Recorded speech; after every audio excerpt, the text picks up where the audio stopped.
નમસ્કાર મિત્રો, ચોમાસાના આગમન પહેલા ખાસ આજના આ વિડીયોને તમે અંત સુધી જોઈ લેજો, કારણ કે ગુજરાતમાં આ વખતે અલ્નીનોના કારણે નબળા ચોમાસાના સમાચારની વચ્ચે મિત્રો આગાહીકારક એવા અશોકભાઈ પટેલ તરફથી એક મોટી આગાહી કરવામાં આવી છે।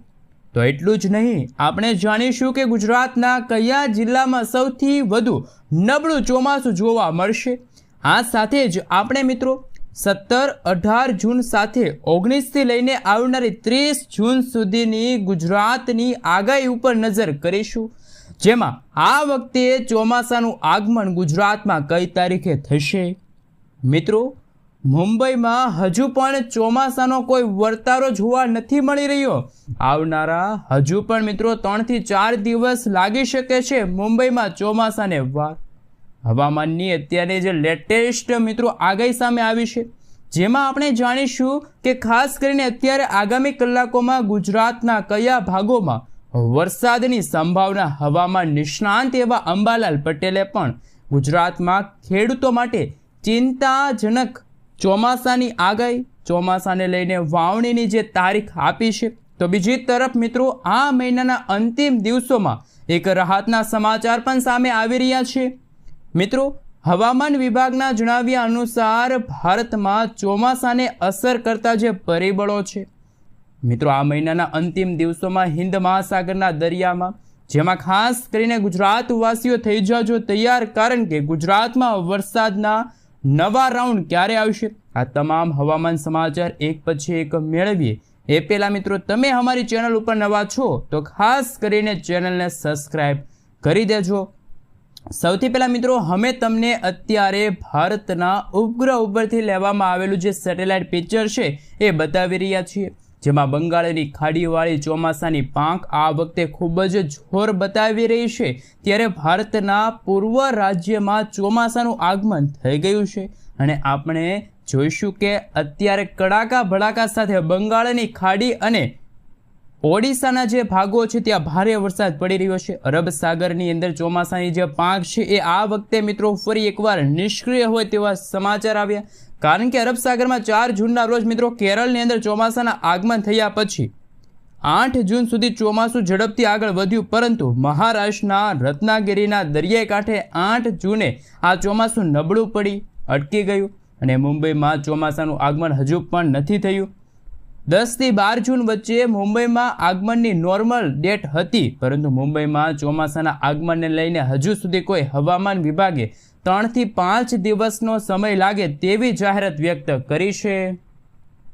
સાથે સાથે મિત્રો તમે અત્યારે જોઈ શકો છો, અત્યારે ઉપગ્રહ ઉપરથી લેવામાં આવેલું જે ભારતનું સેટેલાઇટ ઇમેજ જોઈ શકો છો, જેમાં આગામી કલાકોમાં શું અરબ સાગરના દરિયામાંથી વરસાદી સિસ્ટમ સક્રિય થશે અથવા તો ઉત્તર ભારતના ભાગોમાંથી વેસ્ટર્ન ડિસ્ટર્બન્સવાળી તોફાની મજબૂત વરસાદી સિસ્ટમ ગુજરાતના કયા વિસ્તારના વાતાવરણની અંદર અસર દર્શાવશે, કારણ કે અત્યારે પાકિસ્તાન અફઘાનિસ્તાનમાં એક મજબૂત વેસ્ટર્ન ડિસ્ટર્બન્સ બન્યું છે, મિની વાવાઝોડું બની રહેલું હોય તેવા દ્રશ્યો સામે આવ્યા। તો બીજી તરફ બંગાળની ખાડીવાળી જે ચોમાસાની પાંખ છે એ અત્યારે ખૂબ જ સક્રિય જોવા મળી છે અને આગામી કલાકોમાં તમે લાઈવ જોઈ શકો છો બદલાતા વાતાવરણને લઈને।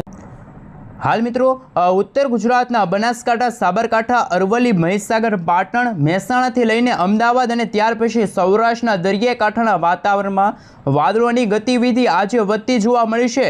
વેસ્ટર્ન ડિસ્ટર્બન્સની અસરો વધતી જોવા મળી છે અને અરબ સાગરના દરિયામાંથી થોડી જ કલાક પહેલાં અત્યારે ભેજના વાતાવરણીય અસ્થિરતા જોવા મળી છે। સાથે મિત્રો આ વખતે ચોમાસું ગુજરાતમાં મિત્રો એન્ટ્રી ન કરતું હોય એમનું મુખ્ય કારણ સામે આવ્યું, કારણ કે અરબિયન દેશોમાંથી આવી રહેલા જે સૂકા પવનો છે ને મિડ લેવલના જે વાદળાઓ સતત મંડરાતા જોવા મળી રહ્યા છે ને ગુજરાતમાં ચોમાસાના આગમનને લઈને ફરી એકવાર તારીખ જાહેર થઈ। 20 જૂનથી 25 જૂનના સમયગાળા દરમિયાન ગુજરાતમાં નૈઋત્યના ચોમાસાનું આગમન થશે, પરંતુ મિત્રો આવનારા દિવસોની અંદર જો આગાહી ઉપર નજર કરીશું, સાથે મિત્રો હવામાન વિભાગની જે લેટેસ્ટ આગાહી સામે આવી છે એમના વિશે વાત કરીશું। રાજ્યો માટે કયા કયા જિલ્લા માટે કેવા પ્રકારની વોર્નિંગ જાહેર કરવામાં આવી છે એમના વિશે જો મિત્રો માહિતી મેળવીએ તો અત્યારે તમે લાઈવ સેટેલાઇટ વ્યૂના મદદથી જોઈ શકો છો કે આગામી કલાકોમાં જે બંગાળની ખાડીવાળી પાંખ છે એ પશ્ચિમ દિશા તરફ આગળ વધી શકે છે અને બિહારના જે વિસ્તારો છે, ઓડિશાના વિસ્તારો છે, પશ્ચિમ બંગાળના ગમે તે વિસ્તારોમાં તમે જોઈ શકો છો ત્યાં ચોમાસાનું આગમન વિધિવત રીતે થઈ ગયું છે. પરંતુ ગુજરાતને અસર કરતી જે અરબ સાગરવાળી જે પાંખ છે એ મિત્રો ખૂબ જ 6 થી 7 દિવસથી નબળી પડતી હોય તેવા દ્રશ્યો સામે આવ્યા. કર્ણાટક, કેરળ, મહારાષ્ટ્રના, મુંબઈના જે દરિયાકાંઠાના ભાગોમાં મિત્રો જે 15 જૂન સુધીની જે અપડેટ હતી એ સમયગાળા દરમિયાન કોઈ વરસાદની એક્ટિવિટી ન હતી, ચોમાસું આગળ ન વધ્યું તેવા પણ દ્રશ્યો સામે આવ્યા. પરંતુ બદલાતા વાતાવરણને લઈને તમે મિત્રો જોઈ શકો છો ચોમાસાની તારીખો જાહેર કરવામાં આવી છે. આવનારા દિવસોમાં ખાસ મિત્રો નોર્મલ જે ડેટ છે એ વ્યક્ત કરવામાં આવી છે. મિત્રો 20 જૂનના રોજ કદાચ બંગાળની ખાડીવાળી પાંખ અને અરબ સાગરનો દરિયો ફરી એકવાર સક્રિય થશે. અરબ સાગરના દરિયામાં મિત્રો 20 જૂનના રોજ એક મજબૂત સાયક્લોનિક સર્ક્યુલેશનવાળી મજબૂત વરસાદી સિસ્ટમ છે મુંબઈના દરિયાઈ કાંઠા સુધી આવી પહોંચશે. અને અત્યારે તમે લાઈવ જોઈ શકો છો બદલાતા વાતાવરણને લઈને અત્યારે જે એલર્ટવાળી જે આગાહી પણ સામે આવી છે. ક્લાઉડ વિશે પણ વાત કરીશું, કયા વિસ્તારમાં અત્યારે વરસાદી વાતાવરણ જોવા મળ્યું છે. મિત્રો આજે ગુજરાતમાં બપોરના સમયગાળા દરમિયાન કચ્છ, ઉત્તર ગુજરાતના ભાગોમાં વીજળીના ગાજવીજ, કડાકા ભડાકા સાથે થંડરસ્ટોર્મ એક્ટિવિટીના ભાગરૂપે મેઘગર્જના શરૂ થતી હોય તેવા દ્રશ્યો સામે આવશે. આપણા ગુજરાતમાં જો મિત્રો નજર કરીએ તો કોઈક વિસ્તારોમાં તો ભારે વરસાદ પડવાને લઈને ભારે એલર્ટ પણ દર્શાવવામાં આવશે. અને ધીમે ધીમે બદલાતા વાતાવરણને લઈને એક તરફ ગુજરાતમાં બપોરના સમયગાળા દરમિયાન ગરમી અને ઉકળાટનું પ્રમાણ વધશે, તો બીજી તરફ વરસાદને લઈને ચોમાસાના આગમનને લઈને તારીખો પણ જાહેર કરવામાં આવશે. બાકી મિત્રો બંગાળની ખાડીના જે ભાગો છે ત્યાં પવનો ફૂંકાઈ રહ્યા છે. વરસાદની સંભાવના અત્યારે જાહેર નથી, પરંતુ આવનારી 17 થી લઈને 23 જૂનના રોજ અરબ સાગરનો દરિયો ફરી એકવાર સક્રિય થતો જણાશે. અને ઉત્તર ભારતના ભાગોમાંથી આવતી જે વેસ્ટર્ન ડિસ્ટર્બન્સવાળી વરસાદી સિસ્ટમ છે ગુજરાતના વાતાવરણને અસર પહોંચાડશે.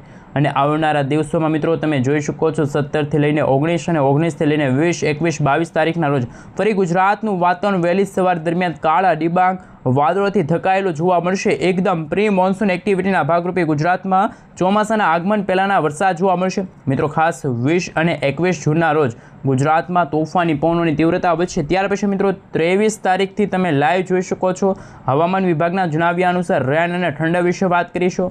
ખાસ મિત્રો ગુજરાતના અમદાવાદનો વિસ્તાર છે, વિરમગામના વિસ્તાર છે, સુરેન્દ્રનગર છે, સાથે મિત્રો દક્ષિણ ગુજરાતના ઘણા બધા ભાગો છે, સૌરાષ્ટ્રના દરિયાકાંઠાના ભાગોમાં પણ 35 થી લઈને 45 કિલોમીટર પ્રતિ કલાકની ઝડપે તોફાની પવનો ફૂંકાય તેવા દ્રશ્યો સામે આવશે. દક્ષિણ ગુજરાતના ભાગોમાં ગાજવીજ સાથે હળવાથી મધ્યમ વરસાદ પડશે તેવી હવામાન વિભાગની આગાહી સામે આવશે.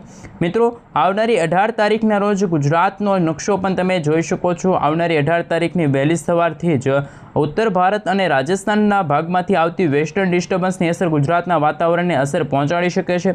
સૌરાષ્ટ્રના દરિયાઈ કાંઠાના ભાગોમાં પણ દક્ષિણ ગુજરાતના તમામ વિસ્તારમાં હવામાન વિભાગ તરફથી મિત્રો 19 અને 20 તારીખના રોજ અત્યંત ભારે પવનો અને વીજળીના ગાજવીજ સાથે તોફાની પવનોની સાથે સૌરાષ્ટ્રના વિસ્તારો, દક્ષિણ ગુજરાતના દરિયાઈ કાંઠાના કેટલાક વિસ્તારોમાં હળવાથી મધ્યમ વરસાદ અને મિત્રો પ્રી મોન્સૂન એક્ટિવિટીના વરસાદની સંભાવના જોવા મળશે. બાકી મિત્રો 21 તારીખના રોજ આપ સર્વે મિત્રો જોઈ શકો છો ગુજરાતના ઉત્તર ગુજરાતના બનાસકાંઠા, સાબરકાંઠા અને સૌરાષ્ટ્રના દરિયાકાંઠાના ભાગોમાં, જેમાં ભાવનગર, અલંગ, અમરેલી, મહુવા છે, જૂનાગઢના ઘણા બધા ભાગો છે, દ્વારકા છે, જામનગરના જે વિસ્તારો છે ત્યાં વાદળછવાયું વાતાવરણ જોવા મળશે. અને દક્ષિણ ગુજરાતના ભાગોમાં સુરત, તાપી, નવસારી, દમણ, દાદરાનગર હવેલીના ઘણા બધા ભાગોમાં પણ વરસાદની સંભાવના છે.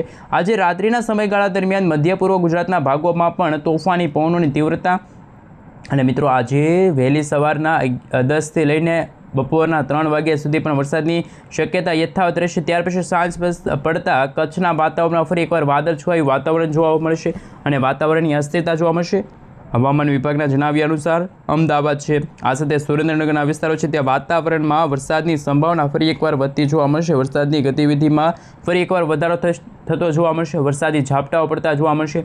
આવનારી કલાકોને લઈને મિત્રો તમે જોઈ શકો છો આવનારી 24 જૂન સુધીના હવામાન વિભાગના ડેટા અનુસાર દક્ષિણ ભારતના તમામ રાજ્યમાં ચોમાસાનું આગમન વિધિવત રીતે થઈ જશે. પૂર્વ ભારતના ભાગોમાં પણ ચોમાસાનું આગમન થઈ ગયું છે, પરંતુ મુખ્ય કારણ અલ્નીનોની અસરના કારણે ચોમાસું છે આ વખતે થોડુંક નબળું રહે તેવા સમાચાર સામે આવ્યા.